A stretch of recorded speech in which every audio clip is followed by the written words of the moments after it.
Das ist klar, dass das habe ich da schon dran montiert mal.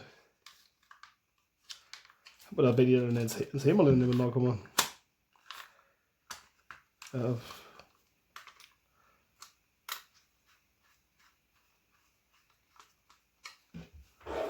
Oh, das weiß ich jetzt gar nicht, wie viel die.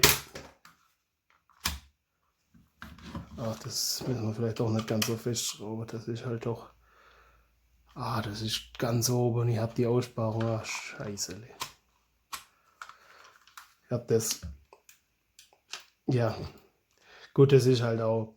Das ist auch ein bisschen ein Problem mit der Stützstruktur. Die lässt halt ein bisschen Reste da und dann ist dann halt doch nicht ganz der Abstand, den man eigentlich in der Zeichnung hat. Und ja, aber das ist halb so wild. Das ein bisschen Nacharbeit muss da schon sein. Das ist halt ganz normal, denke ich.